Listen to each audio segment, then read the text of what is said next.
Shalom saudara-saudaraku yang dikasihi dan mengasihi Tuhan. Kita bersyukur kita boleh beribadah hari ini. Kita akan mengambil waktu teduh sejenak sehingga akan menyanyikan sebuah pujian. Kali kedua kita akan nyanyikan dengan berdiri.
Kita bangkit berdiri, kita nyanyikan pujian ini.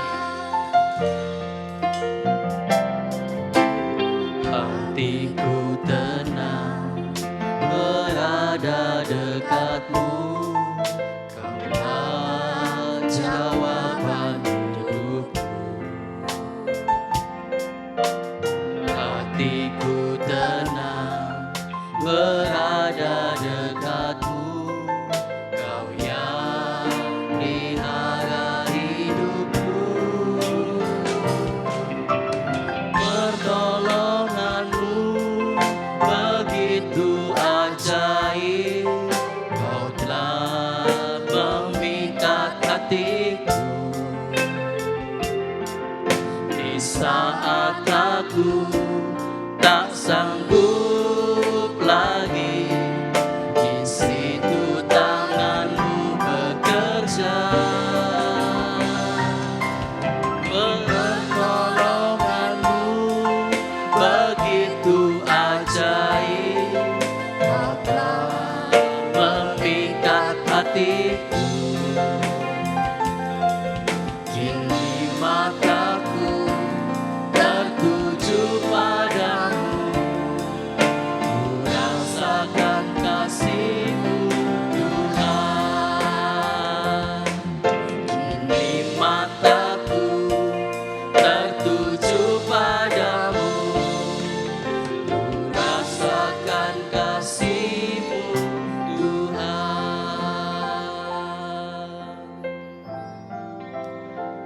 Saudara-saudaraku yang dikasihi dan mengasihi Tuhan, arahkanlah hatimu kepada Tuhan dan yakinilah bahwa pertolongan kita datangnya dari Tuhan yang menciptakan langit dan bumi dan yang tidak pernah meninggalkan perbuatan tangannya. Kasih karunia dan damai sejahtera dari Allah Bapa, Allah Putra, dan Allah Roh Kudus menyertai ibadah kita dari awal hingga akhirnya. Amin. Bersyukurlah kepada Tuhan sebab Ia baik, bahwasanya untuk selama-lamanya kasih setianya. Biarlah orang yang takut akan Tuhan berkata, bahwasanya untuk selama-lamanya kasih setianya.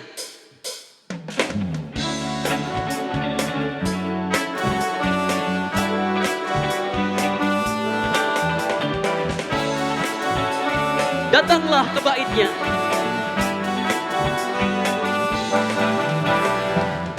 Datanglah ke bait-Nya dengan hati bersuka, pelatarannya dengan hati bersuka rasa, dan lihatlah betapa baiknya Tuhan bagi berlindung padanya. Akan bersorak-sorak, akan bersorak-sorak, syukurlah kepada Tuhan sebab Ia baik, bahwasanya untuk selamanya kasih setianya. Bersyukurlah kepada Tuhan sebab Ia baik, bahwasanya untuk selamanya kasih setianya. Mari kita muji nama Tuhan dengan bersukacita. Datanglah ke bait-Nya dengan hati bersyukur, ke dalam pelatarannya dengan hati bersuka rasa, dan lihatlah betapa baiknya Tuhan bagi berlindung padanya. Akan bersorak-sorak, akan bersorak-sorak, bersyukurlah kepada Tuhan sebab Ia baik, bahwasanya untuk selamanya kasih setianya. Bersyukurlah kepada Tuhan sebab Ia baik, bahwasanya untuk selamanya, bahwasanya untuk selamanya, bahwasanya untuk selamanya kasih setianya.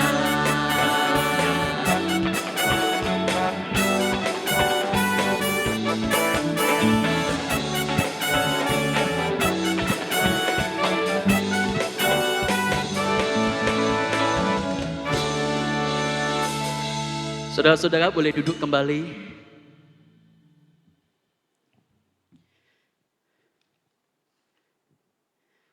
Saudaraku yang dikasihi dan mengasihi Tuhan, seringkali kita mengatakan bersyukur untuk kebaikan Tuhan. Namun terkadang dalam kehidupan kita seringkali gagal untuk bersyukur. Kita seringkali mengeluh kepada Tuhan, padahal Tuhan sudah menyertai kehidupan kita. Terkadang kita berbuat dosa, tapi kita nggak sadar kita berdosa. Saudara, mari sama-sama kita masuk di dalam pengakuan dosa kita. Kita mau datang kepada Tuhan.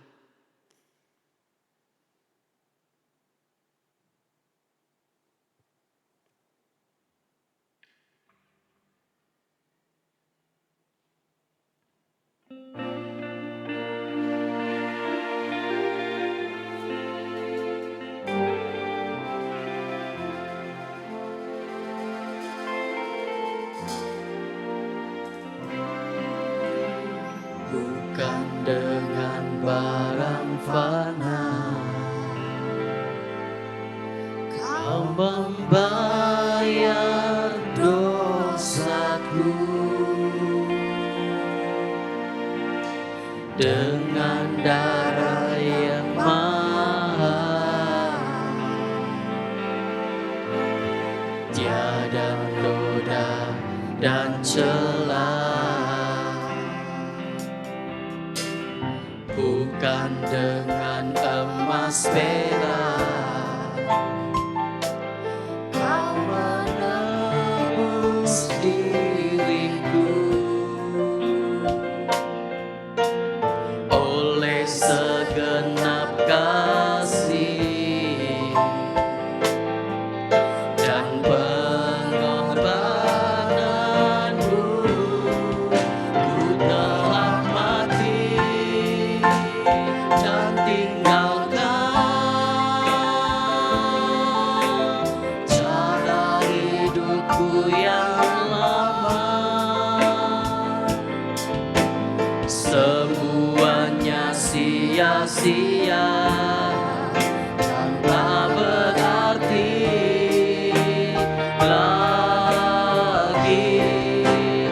Hidup ini ku letakkan pada mezbah-Mu ya Tuhan. Jadilah padaku seperti yang Kau ingini.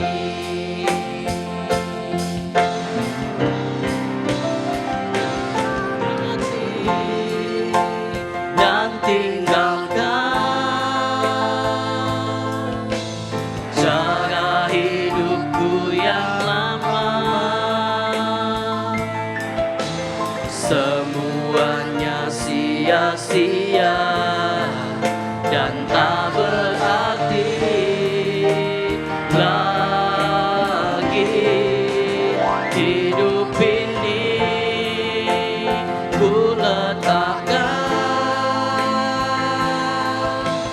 pada mezbah-Mu ya Tuhan. Jadilah padaku seperti yang Kau ingini. Jadilah padaku seperti yang Kau ingini.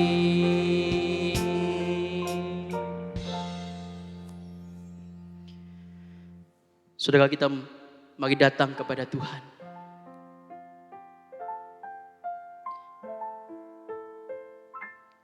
Kita mau mengaku dosa kita di hadapan Tuhan.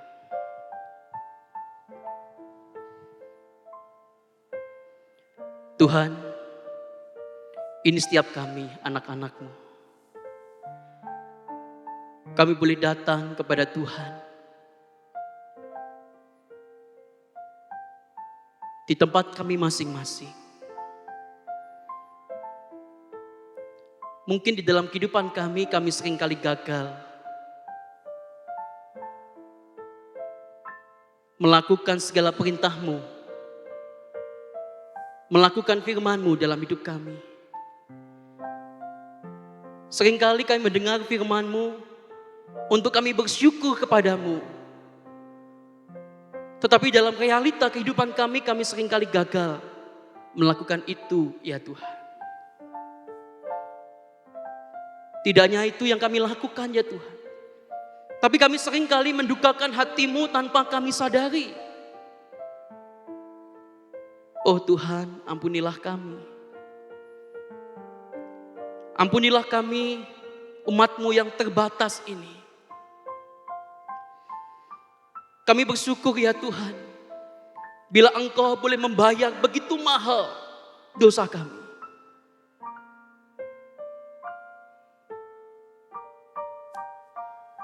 Tuhan, terima kasih Engkau telah mengingat kami.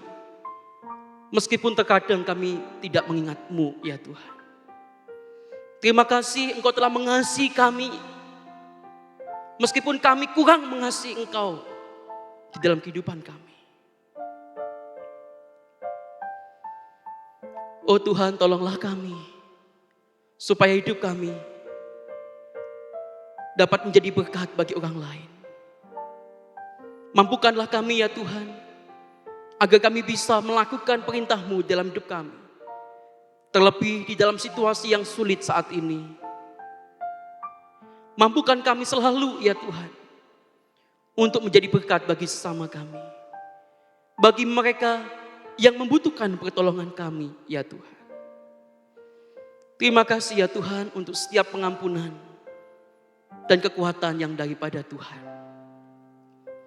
Di dalam nama Tuhan Yesus kami sudah berdoa dan memohon. Haleluya. Amin. Saya undang setiap kita bangkit berdiri. Dengarkanlah berita anugerah yang terdapat di dalam Yesaya pasal yang pertama ayat yang ke-18. Demikianlah sabda Tuhan. Marilah, baiklah kita berperkara firman Tuhan. Sekalipun dosamu merah seperti kirmisi, akan menjadi putih seperti salju. Sekalipun berwarna merah seperti kain kesumba, akan menjadi putih seperti bulu domba. Sebagai umat yang sudah ditebus akan dosa dan pelanggaran kita, marilah kita hidup sesuai dengan petunjuk hidup baru yang kita akan bacakan pada kesempatan pagi ini. Mari sama-sama kita membacakan petunjuk hidup baru kita yang terdapat di dalam Galatia pasal yang ke-6 ayat yang kedua. Kita baca bersama-sama di dalam hitungan yang ketiga. 1, 2, 3.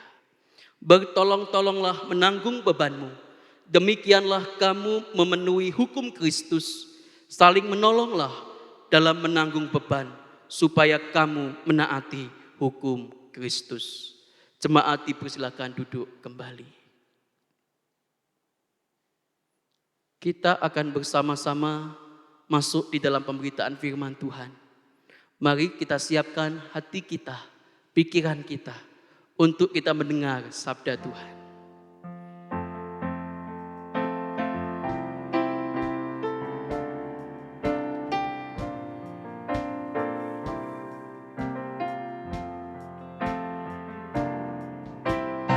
Firman-Mu pelita bagi kakiku, terang bagi jalanku.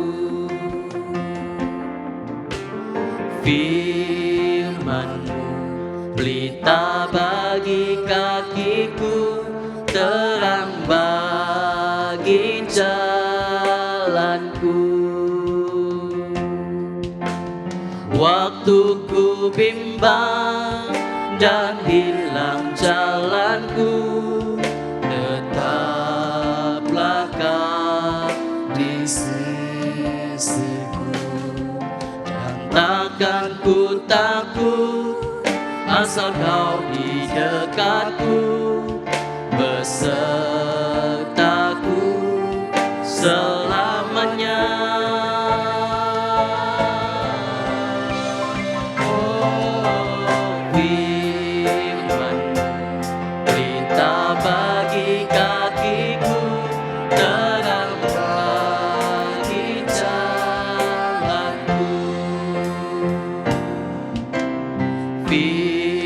Firman-Mu pelita bagi kakiku, terang bagi jalanku.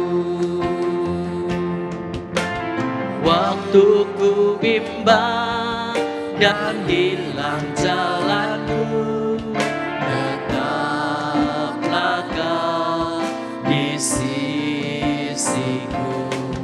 Dan takkan ku takut, asal Kau di dekatku, besertaku selamanya.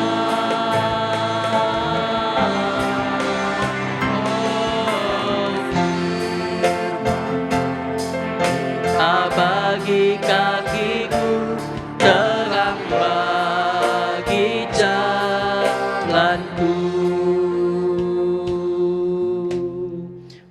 Firman Tuhan pada pagi ini akan disampaikan oleh penginjil Vivi Tumade. Shalom jemaat yang dikasihi Tuhan, bagaimana kabarnya? Semoga kita semua tetap dalam pelindungan Tuhan, tetap sehat selalu. Mari sebelum kita akan belajar firman Tuhan, saya mengajak setiap kita untuk merendahkan hati dan pikiran kita di hadapan Tuhan. Kita berdoa terlebih dahulu. Mari kita berdoa. Ya Tuhan yang baik, terima kasih untuk hari ini karena kami diperkenankan untuk boleh belajar firman Tuhan. Tuhan, biarlah Engkau menolong setiap kami agar hati kami dibukakan, pikiran kami dibukakan, terlebih kami tunduk akan kebenaran firman Tuhan ini dan kami boleh melakukannya dalam hidup kami sehari-hari. Berkati hamba di dalam segala keterbatasan, biarlah firman ini boleh hidup bagi setiap kami dan boleh menjadi pelita bagi jalan kami. Terima kasih Tuhan, hanya di dalam nama Tuhan Yesus Kristus kami berdoa. Amin. Bapak Ibu jemaat yang dikasihi Tuhan, di awal masa pandemi COVID-19 ini saya melihat dan memperhatikan begitu banyak orang yang berlomba-lomba atau berusaha untuk berbagi dengan sesama. Sebab kita tahu bahwa banyak orang yang mengalami kesulitan, maka ada orang-orang yang membagikan sembako, ada yang membagikan nasi bungkus, dan lain-lain sebagainya. Tidak tertinggal juga yaitu gereja dan komunitas orang percaya. Saya percaya bahwa pelayanan kita itu sangat luas, termasuk juga pelayanan memberi atau pelayanan persembahan. Nah, hari ini jemaat yang dikasihi Tuhan, kita akan sama-sama belajar dengan suatu tema lebih bahagia memberi. Saya mengajak setiap kita untuk membuka firman Tuhan dari 2 Korintus pasal 8. 2 Korintus pasal 8 kita akan melihat ayat 1 sampai ayat yang ke-5. 2 Korintus 8 ayat 1 sampai 5 saya buat kita sekalian. Pelayanan kasih. Saudara-saudara, kami hendak memberitahukan kepada kamu tentang kasih karunia yang dianugerahkan kepada jemaat-jemaat di Makedonia. Selagi dicobai dengan berat dalam pelbagai penderitaan, sukacita mereka meluap. Mereka sangat miskin, namun mereka kaya dalam kemurahan. Ayat ketiga, aku bersaksi bahwa mereka telah memberikan menurut kemampuan mereka, bahkan melampaui kemampuan mereka.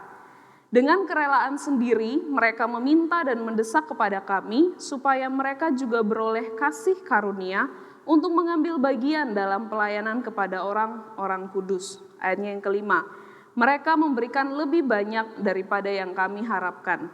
Mereka memberikan diri mereka, pertama-tama kepada Allah, kemudian oleh karena kehendak Allah juga kepada kami. Amin. Demikian jauh pembacaan firman Tuhan. Berbahagia setiap kita yang membaca, merenungkan, terlebih melakukan firman Tuhan. Bapak Ibu jemaat yang dikasihi Tuhan, hari ini kita akan bersama belajar dari suatu jemaat yaitu bernama Jemaat Makedonia. Tulisan Paulus kepada jemaat Korintus ini, Paulus memberikan contoh kehidupan jemaat Makedonia. Siapa jemaat Makedonia ini? Jadi jemaat Makedonia ini adalah jemaat yang kalau kita lihat di dalam Kisah Para Rasul, itu di dalam Kisah Para Rasul 16 sampai 17. Ada 3 jemaat di sana, yaitu jemaat Filipi, Tesalonika, dan Berea. Nah, ketiga jemaat ini masuk dalam satu wilayah yang disebut wilayah Makedonia. Dan di sana ada orang-orang percaya yang telah menerima Injil. Nah, Bapak Ibu yang dikasihi Tuhan, Makedonia ini menjadi salah satu daerah penginjilan Paulus. Dan ketika Paulus menulis surat kepada Korintus, jemaat Korintus, dia berkata tentang pelayanan kasih yang dilakukan oleh jemaat Makedonia. Nah, jemaat di Makedonia ini apa yang mereka lakukan? Jadi orang-orang di Makedonia ini mereka mengumpulkan persembahan yang kemudian diberikan kepada jemaat di Yerusalem. Nah, jemaat di Yerusalem sedang mengalami pencobaan dan di sana banyak orang miskin. Kemudian jemaat Makedonia ini mereka mengumpulkan uang dan persembahan untuk diberikan kepada jemaat Yerusalem. Nah, Bapak Ibu jemaat yang dikasihi Tuhan, apa yang istimewa dari suatu kelompok jemaat memberikan persembahan kepada suatu kelompok jemaat lainnya? Apa yang istimewa dari sini? Nah, kalau kita melihat ayat yang kedua, dikatakan seperti ini. Selagi dicobai dengan berat dalam pelbagai penderitaan, sukacita mereka meluap dan meskipun mereka sangat miskin namun mereka kaya di dalam kemurahan. Selagi dicobai dengan berat dan dalam berbagai penderitaan. Kalimat ini Paulus tuliskan untuk memberitahukan kepada jemaat Korintus bahwa jemaat Makedonia saat itu mereka sedang dalam kondisi yang tidak nyaman, bukan kondisi yang mereka sedang serba berkecukupan atau serba ada gitu ya. Tapi orang-orang ini sedang hidup di dalam kondisi yang tidak enak. Bahkan dikatakan mereka dicobai dengan berat di dalam berbagai penderitaan. penderitaan. Kalau kita melihat di Kisah Para Rasul 16 sampai 17, kalau Bapak Ibu bisa membacanya, Bapak Ibu bisa baca bagaimana perjalanan penginjilan Paulus ke kota-kota di Makedonia ini. Ketika Paulus tiba di sana, ketika Paulus datang dan memberitakan Injil di sana, itu banyak orang-orang Yahudi yang menolak Paulus dan menolak berita Injil itu tersebut. Nah, Bapak Ibu yang dikasih Tuhan, bukan hanya sekedar mereka menolak, oh aku nggak mau berita Injil. Tetapi mereka juga melakukan tindakan-tindakan yang menyusahkan Paulus dan Silas yang waktu itu pelayanan di sana. Nah, Paulus dan Silas ini mereka ditangkap. Kemudian ada juga orang-orang yang membuat kegaduhan di pasar sehingga membuat Paulus dan Silas ini kemudian dihakimi oleh orang banyak. Bukan hanya itu Bapak Ibu dikasih Tuhan, baju mereka itu dirobek gitu ya, kemudian mereka dicerca di hadapan banyak orang. Tidak sampai di situ, pelayanan di Makedonia pun Paulus ini dan Silas sempat masuk ke dalam penjara. Nah, Bapak Ibu yang dikasih Tuhan, maka kalau kita melihat di dalam 2 Korintus pasal 7 ayat 5, di situ Paulus sempat menulis sedikit. 2 Korintus 7 ayat 5, Paulus berkata, "Bahkan ketika kami tiba di Makedonia, kami tidak beroleh ketenangan bagi tubuh kami. Di mana-mana kami mengalami kesusahan, dari luar pertengkaran dan dari dalam ketakutan." Jadi suatu kondisi yang penuh tekanan baik secara eksternal maupun internal. Ketika mereka ketemu dengan orang-orang di luar komunitas Kristen, di luar komunitas orang-orang percaya, itu banyak sekali keributan, orang-orang menolak Injil. Tapi bukan hanya itu saja, ketika mereka masuk di dalam komunitas, itu berisi tekanan dan ketakutan yang sangat-sangat besar. Nah, Paulus dan Silas ini adalah 2 tokoh rasul yang lumayan dihormati. Mereka ini saja mendapat begitu tekanan yang besar ketika berada di wilayah Makedonia. Bagaimana dengan orang-orang percaya di sana? Kita dapat melihat bahwa sudah dapat dipastikan ketika Paulus dan Silas meninggalkan daerah itu, orang-orang percaya di sana tidak dapat hidup dengan nyaman. Tekanan, intimidasi karena iman mereka kepada Kristus itu membuat mereka kesulitan di dalam hidup mereka. Bahkan ada catatan yang berkata secara ekonomi mereka dipersulit karena iman mereka kepada Tuhan Yesus Kristus. Jemaat yang dikasihi Tuhan, kondisi yang tidak mudah ini sungguh-sungguh dialami oleh jemaat di Makedonia. Mereka mengalami tekanan dari orang-orang di sekitar mereka. Di dalam mereka merasa ketakutan. Mereka mengalami kesulitan dalam berbagai hal. Inilah yang membuat pemberian mereka menjadi istimewa di mata Paulus dan membuat Paulus terkagum. Bapak Ibu jemaat yang dikasihi Tuhan, Paulus berkata kepada orang-orang Korintus, "Aku ingin menceritakan kepada kamu tentang suatu pelayanan yang dilakukan oleh jemaat Makedonia. Suatu pelayanan kasih yang begitu luar biasa. Sebab mereka ini penuh dengan tekanan, tetapi mereka tetap melakukan pelayanan persembahan atau memberikan apa yang mereka miliki bagi jemaat di Yerusalem." Nah, yang menjadi pertanyaan buat setiap kita, mungkin kita akan berpikir kalau memang kondisi mereka sangat sulit, penuh tekanan, bahkan perekonomian mereka juga tidak mudah, apa yang membuat jemaat Makedonia ini tetap bersikukuh atau setia untuk mau pelayanan bagi jemaat Yerusalem? Kalau kita melihat Paulus berkata di ayat yang pertama di pasal 8 tadi, "Saudara-saudara, kami hendak memberitahukan kepada kamu tentang kasih karunia yang dianugerahkan kepada jemaat di Makedonia." Kemudian di ayat 4 Paulus mengulang lagi istilah kasih karunia. Dia berkata bahwa mereka juga beroleh kasih karunia untuk mengambil bagian di dalam pelayanan. Bapak Ibu, apa yang membuat jemaat ini tetap setia untuk melayani? Karena mereka menyadari bahwa pelayanan adalah sebuah kasih karunia. Di ayat 1 dan 4 Paulus berkata kasih karunia dan kasih karunia. Di dalam pasal 8 dan 9 kalau kita melihat itu ada 10 kali Paulus berkata tentang kasih karunia. Dan pada dua bagian ini kata kalimat atau istilah kasih karunia itu sebenarnya Paulus ingin mengatakan apa? Kasih karunia itu adalah suatu kesempatan di mana sebenarnya kita itu tidak layak untuk dapat. Tetapi kemudian kita diberikan secara cuma-cuma. Nah, Bapak Ibu yang dikasihi Tuhan, apa yang Paulus ingin katakan? Bagi jemaat Makedonia, ketika mereka bisa melayani sesama, ketika mereka bisa mengumpulkan persembahan untuk orang-orang yang membutuhkan, itu adalah suatu kesempatan berharga yang sebenarnya kita manusia nggak layak untuk dapatkan itu. Tetapi Tuhan memberikan kesempatan untuk melayani. Bapak Ibu yang dikasihi Tuhan, mengambil kesempatan di dalam melayani memang adalah suatu kasih karunia. Kesempatan yang begitu berharga, kesempatan yang bukan main-main. Mengambil kesempatan dalam melayani adalah kasih karunia yang kita bisa terima. Berapa banyak orang menolak pelayanan karena tidak sadar bahwa pelayanan justru adalah anugerah yang sangat-sangat mahal. Orang begitu sulit untuk menerima pelayanan atau memberi diri terjun di dalam pelayanan karena merasa nanti malah saya sendiri yang rugi. Jemaat yang dikasihi Tuhan, bagi orang-orang Makedonia, pelayanan adalah suatu kasih karunia. Mereka melihat, ketika aku bisa berkontribusi di dalam gereja, ketika aku bisa mengambil bagian di dalam pelayanan, ketika aku bisa memberikan apa yang aku punya untuk orang-orang percaya yang sedang dalam kesusahan, mereka berkata, wah, ini kesempatan yang luar biasa. Ini kesempatan yang berharga, maka aku akan setia untuk melakukan dan menjalankan pelayanan itu. Jemaat yang dikasihi Tuhan, kita harus paham dulu bahwa pelayanan memang suatu anugerah, sehingga kita bisa begitu setia. Seperti jemaat di Makedonia, bagaimana mereka bisa tetap setia untuk melayani orang-orang Yerusalem yang mengalami kemiskinan, walaupun mereka sendiri dalam kondisi yang tidak enak. Sebab mereka tahu ini kesempatan yang berharga. Nah, Bapak Ibu yang dikasihi Tuhan, karena mereka tahu ini kesempatan yang berharga, mereka melakukan pelayanan ini dengan setia.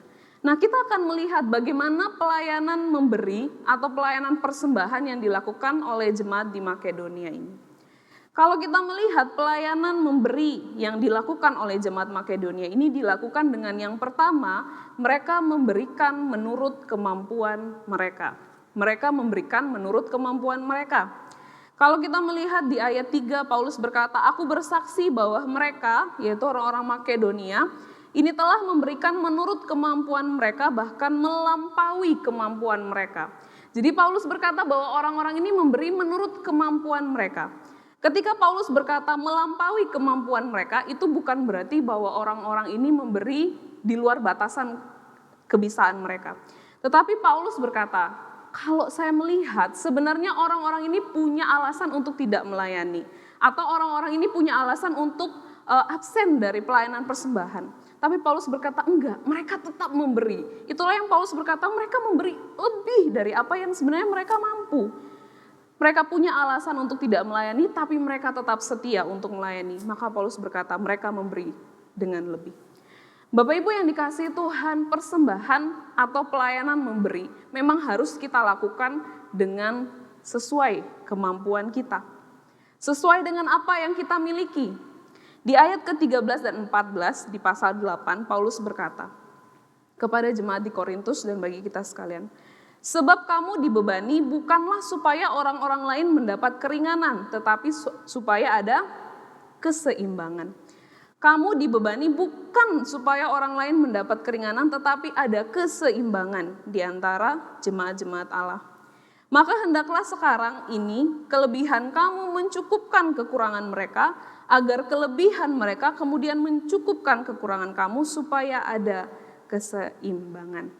Bapak Ibu yang dikasihi Tuhan, pelayanan persembahan atau memberi bantuan, memberi persembahan ke gereja, memberi bantuan kepada sesama kita yang membutuhkan, itu harus sesuai dengan kemampuan kita.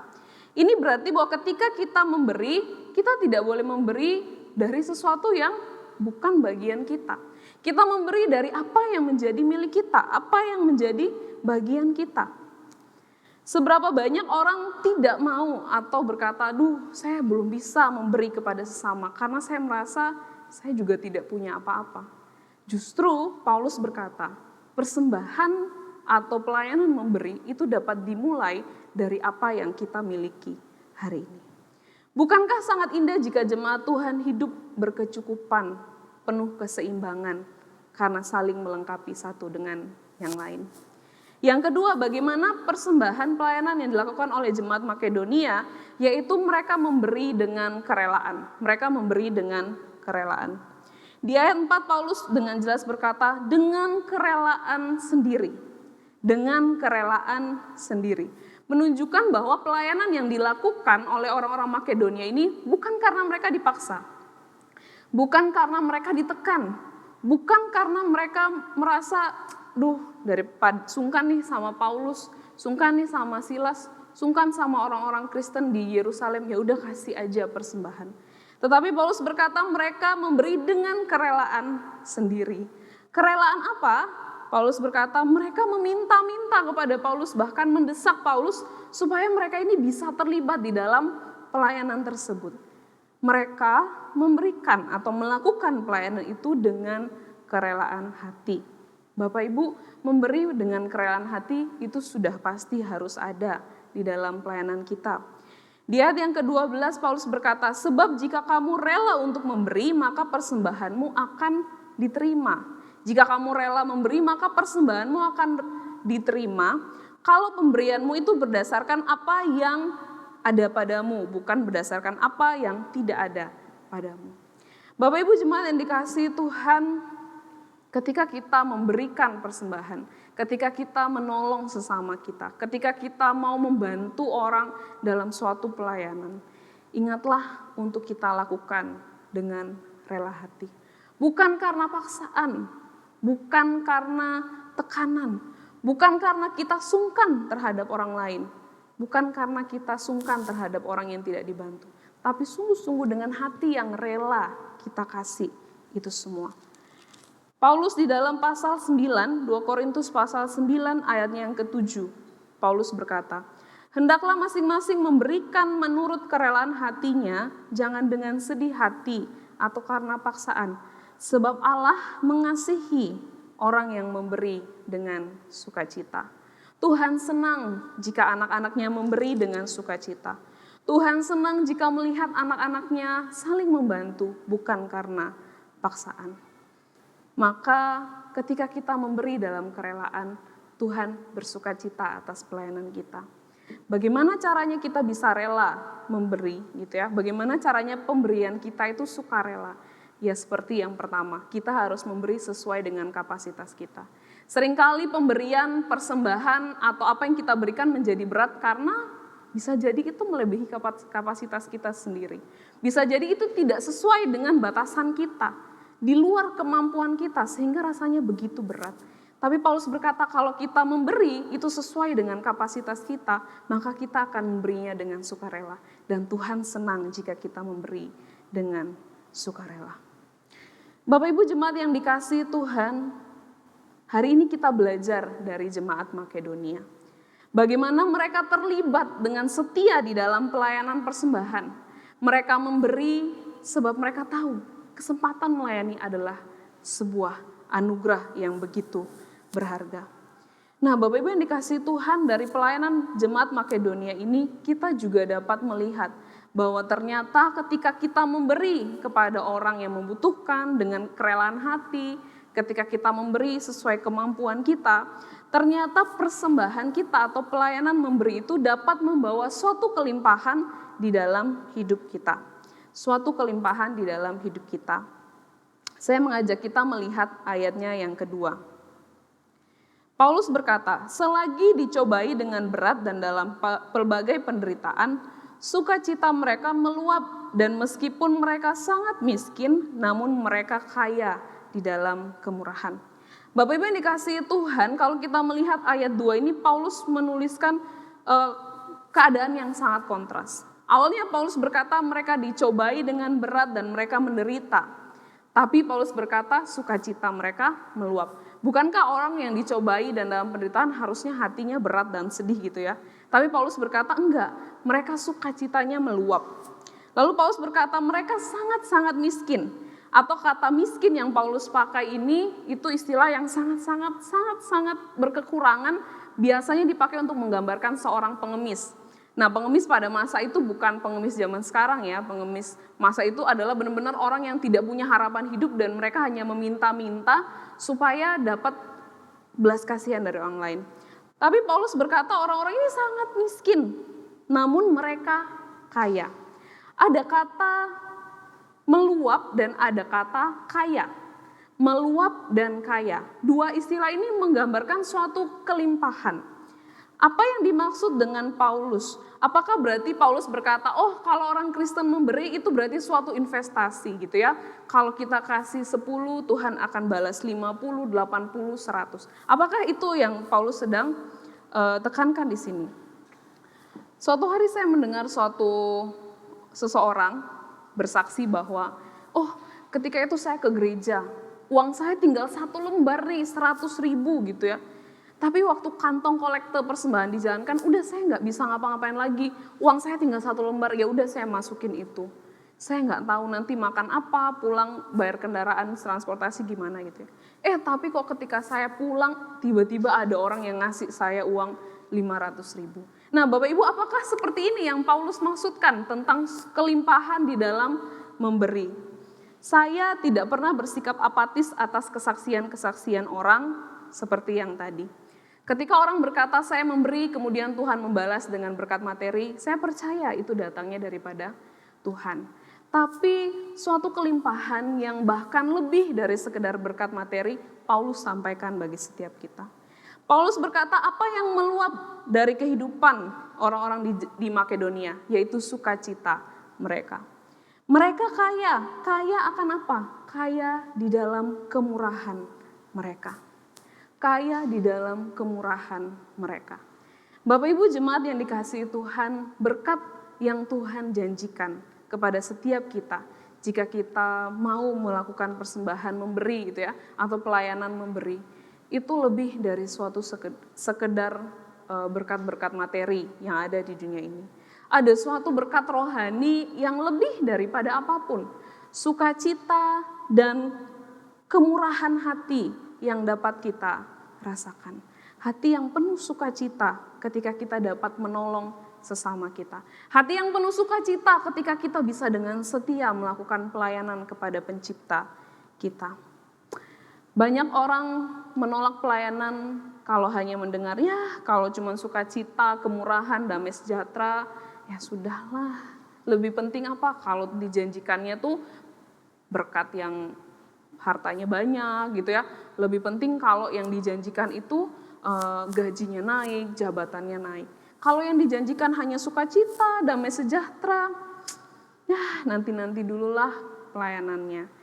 Bapak Ibu yang dikasihi Tuhan, kenapa orang berpikir seperti ini? Karena kita tidak menyadari bahwa berkat rohani itu lebih berharga dari segala macam berkat di dunia ini. Ada banyak orang punya banyak harta tapi tidak sukacita dalam hatinya. Ada banyak orang jabatannya tinggi tapi tidak damai sejahtera dalam hatinya. Tuhan menjanjikan suatu kelimpahan yaitu berkat rohani untuk anak-anaknya yang setia melayani. Sukacita, kemurahan hati, damai sejahtera, Tuhan berkata Dia berikan bagi setiap anak-anaknya yang setia melayani. Berkat rohani ini Bapak Ibu yang dikasihi Tuhan melebihi semua yang indah yang dapat mata kita, hati kita bayangkan yang ada di dunia ini. Dan Tuhan berkata kalau kita setia untuk melayani, Dia memberikan kita sukacita.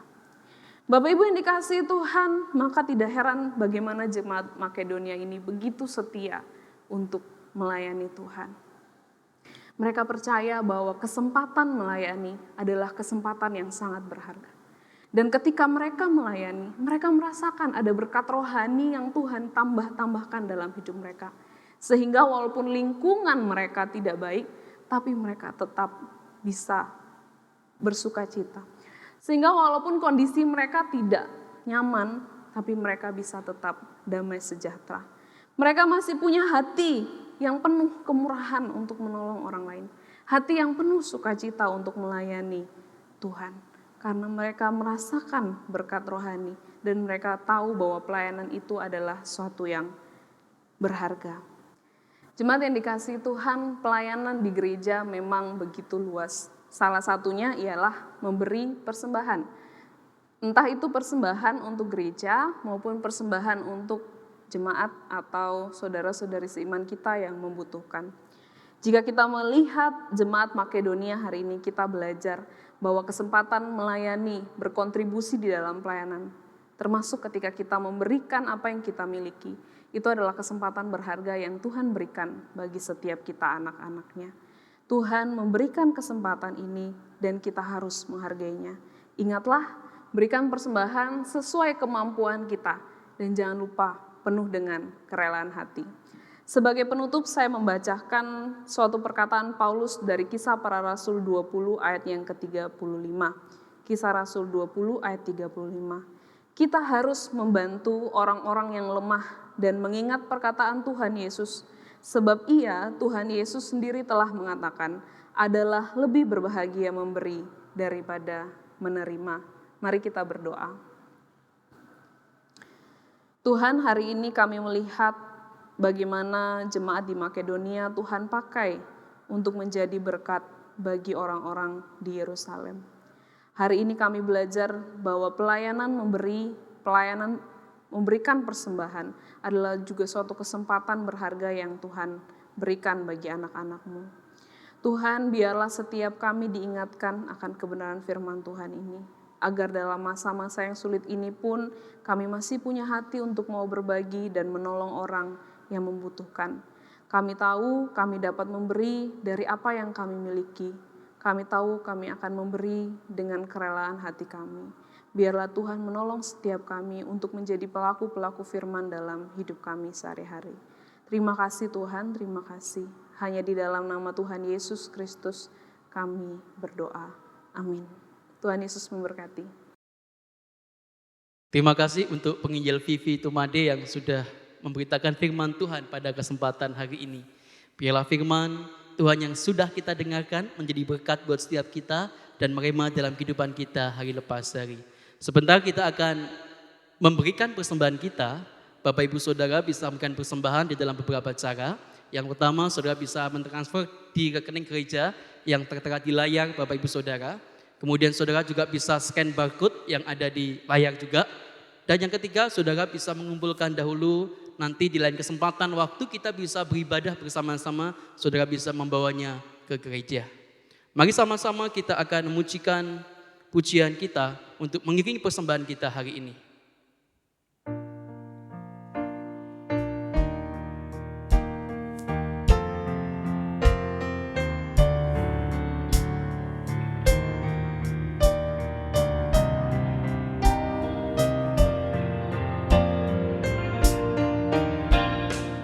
Di jalan hidup yang lebar sempit, orang sedih mengerang. Tolong mereka yang dalam gelap, bawalah sinar terang. Pakailah aku jalan berkat-Mu,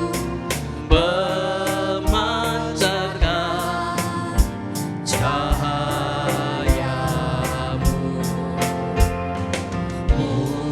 Buatlah aku saluran berkat bagi siapa yang risau benar. Wartakan Kristus dengan kasih-Nya, pengampunannya penuh. Orang kan datang apabila engkau menjadi saksi teguh. Pakailah aku jalan berkat-Mu, memancarkan cahayamu. Buatlah aku saluran berkat bagi siapa yang risau benar. Saudara, mari kita berdoa untuk persembahan kita dan kita akan berdoa untuk syafaat kita pada kesempatan hari ini. Yuk kita berdoa. Tuhan, terima kasih untuk kesempatan pagi yang indah ini. Kami boleh beribadah di tempat kami masing-masing. Kami bersyukur untuk setiap penyertaan Tuhan di dalam kehidupan kami. Di tengah-tengah kondisi pandemi yang sulit saat ini ya Tuhan, kami bisa merasakan penyertaan dan kasih Tuhan dalam kehidupan kami. Dan pada hari ini pun kami boleh belajar untuk memberikan yang terbaik kepada Tuhan lewat persembahan kami. Kiranya Tuhan memberkati setiap kami yang boleh memberikan persembahan, maupun setiap kami pada kesempatan hari ini yang belum bisa memberikan persembahan. Kiranya juga Tuhan senantiasa menyertai dan memberkati kami. Tuhan di surga, pada kesempatan hari ini kami juga boleh membawa setiap syafaat kami. Kami berdoa ya Tuhan untuk pelaksanaan daripada semester yang baru anak-anak sekolah. Kiranya Tuhan memberkati mereka di tengah kondisi yang sulit ini. Mereka harus belajar dengan online, dengan daring, maupun dengan cara-cara yang lain ya Tuhan. Kiranya Tuhan memberkati mereka. Biarlah sungguh-sungguh walaupun mereka berada di rumah, mereka sungguh-sungguh bisa belajar dengan baik, belajar dengan tekun ya Tuhan. Kiranya mereka di dalam penyertaan Tuhan. Kami berdoa juga untuk setiap para pengajar, para pendidik yang juga harus menyesuaikan dengan kondisi yang tidak normal saat ini. Mungkin ada banyak kesulitan yang mereka harus hadapi. Kiranya Tuhan pun juga boleh memberkati dan menyertai mereka ya Tuhan. Bapa di surga, kami juga teringat untuk setiap pekerjaan dan usaha kami. Bila sungguh-sungguh Tuhan memberkati, Tuhan boleh menyertai.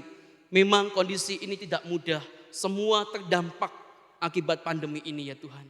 Ajarilah kami untuk bersyukur, meskipun terkadang itu sulit ya Tuhan. Kiranya Tuhan terus memampukan kami untuk menjalani kehidupan kami dengan penuh rasa syukur. Tuhan, kami serahkan doa syafaat ini hanya ke dalam tangan kuasa pengasihan Tuhan. Terpujilah nama-Mu ya Tuhan. Kami berdoa di dalam nama Tuhan Yesus Kristus. Haleluya. Amin. Saudara, mari kita bangkit berdiri. Kita akan mengikrarkan pengakuan iman kita seturut dengan pengakuan iman rasuli. Pengakuan iman rasuli. Aku percaya kepada Allah, Bapa yang Maha Kuasa, Khalik langit dan bumi, dan kepada Yesus Kristus, Anak-Nya yang tunggal Tuhan kita, yang dikandung dari Roh Kudus, lahir dari anak darah Maria, yang menderita sengsara di bawah pemerintahan Pontius Pilatus, disalibkan, mati dan dikuburkan, turun ke dalam kerajaan maut. Pada hari yang ketiga, bangkit pula dari antara orang mati, naik ke surga, duduk di sebelah kanan Allah, Bapa yang Maha Kuasa. Dan dari sana ia akan datang untuk menghakimi orang yang hidup dan yang mati. Aku percaya kepada Roh Kudus, gereja yang kudus dan am, persekutuan orang kudus, pengampunan dosa, kebangkitan tubuh, dan hidup yang kekal. Amin. Saudara-saudara, mari kita akhiri ibadah kita hari ini. Kita kembalikan segala puji hormat kita kepada Allah.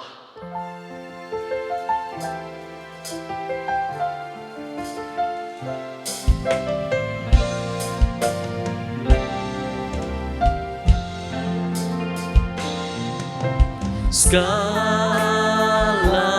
puji, hormat, syukur, gunaikan kepadamu,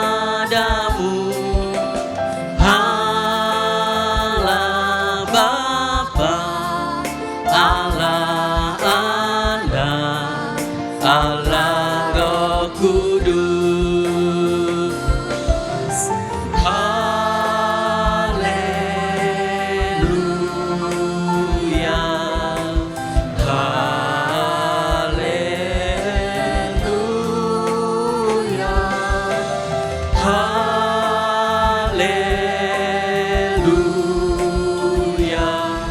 Ketika yang esa. Jemaat sekalian, mari kita menundukkan kepala kita dan hati kita di hadapan Tuhan. Mari kita terima berkat dari Dia. Tuhan memberkati kita dan melindungi kita. Tuhan menyinari kita dengan wajah-Nya dan memberi kita kasih karunia-Nya. Tuhan menghadapkan wajah-Nya kepada kita dan memberikan kita damai sejahtera untuk melakukan firman Tuhan dari sekarang sampai selama-lamanya. Amin. Amin.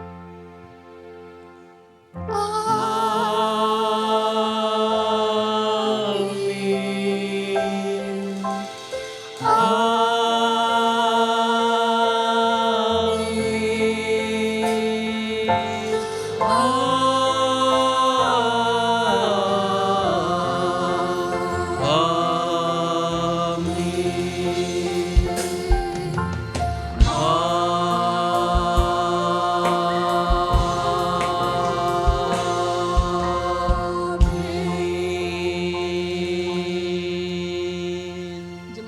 silakan duduk. Ibadah kita telah selesai. Tuhan Yesus memberkati.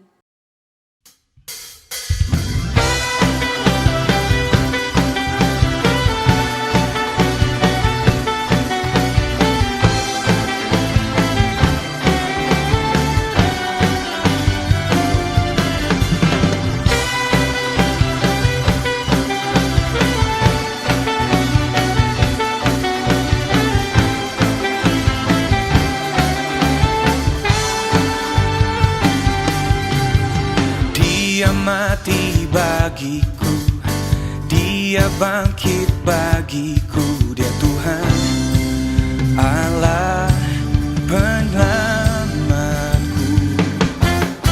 Kuasa maut dikalahkan, hidupku dipulihkan, Dia Tuhan Allah